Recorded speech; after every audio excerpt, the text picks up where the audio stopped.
Everyone, welcome to my channel. ఇక్కడ నేను రాగి ఇడ్లీ అయితే చూపిస్తున్నాను. ఇవి చాలా టేస్టీ అండ్ ఫ్లఫీగా అండ్ హెల్తీగా కూడా చేసుకోవచ్చు. ముందు అయితే మనకు కావాల్సినవి ఇవి రాగులు, బియ్యం, పెసర్లు, మినుములు. సో కొలతలు ఎలా తీసుకోవాలో నేను చెప్తాను. ఇవైతే ఫస్ట్ ఇంగ్రీడియంట్స్. సో మీరు ఏవైనా యాడ్ చేసుకోవచ్చు, లేక మిస్ చేసుకోవచ్చు.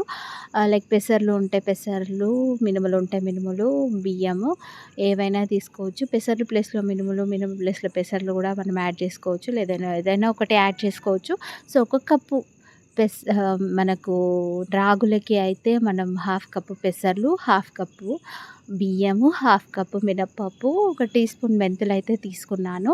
సో నేను రాగులు అయితే ప్రీమియం క్వాలిటీ తీసుకున్నాను. సో దట్ రాళ్ళు ఏవైనా చెత్త లేకుండా ఉండేటట్టు అయితే చూసి తీసుకోండి.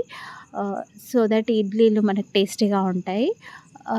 మీరు ఇక్కడ చూసినట్టయితే నేను అలానే తీసుకున్నాను. సో వీటిని ముందుగా నీట్గా అయితే వాష్ చేసుకోవాలి.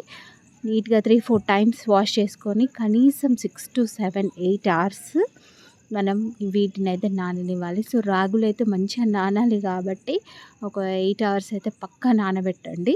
నెక్స్ట్ మిక్సీకి పట్టుకునే ముందు అటుకులు తీసుకొని కొద్దిసేపు నాననిచ్చిన తర్వాత ఇవి మిక్సీ పట్టండి. సో దట్ ఇడ్లీలు ఫ్లఫీగా వస్తాయి. ఎందుకంటే మనం ఇడ్లీ రవ్వ యాడ్ చేయట్లేదు ఇవాళ ఇలా. సో అది ఇడ్లీ రవ్వ యాడ్ చేయట్లేదు కాబట్టి మనం ఇలా అటుకులను అయితే తీసుకుంటాం. సో ఫర్మెంట్ అయితే చేస్తాం. మార్నింగ్ అయ్యేసరికి ఇలా ఫర్మెంట్ అయితే కంప్లీట్గా అయిపోతుంది. నెక్స్ట్ దీనికి ఇడ్లీ పాత్రలోకి ఆయిల్తో కానీ నెయ్యితోని గ్రీస్ చేసుకొని కావాల్సినంత పిండి తీసుకొని దాంట్లోకి మాత్రం సాల్ట్ యాడ్ చేసుకోవాలి. మిగిలిన పిండి ఫ్రిడ్జ్లో స్టోర్ చేసుకోవచ్చు. సో పుల్సకుండా ఉంటుంది పిండి. ఇలా గ్రీస్ చేసుకోవాలి. కంప్లీట్గా హోల్స్ అవి గుంటలు అనేవి కంప్లీట్ పై వరకు ఫిల్ అయిపోవాలి. సో దట్ ఆవిరితోని మంచిగా ఉడుకుతాయి.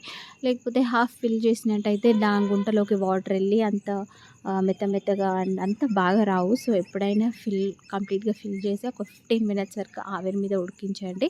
అప్పుడప్పుడు ఓపెన్ చేసి అది స్పూన్తో కానీ నైఫ్తో కానీ ప్రెస్ చేసి చూడండి. సో దట్ ఉడికినాయా లేవా అని తెలుస్తాయి.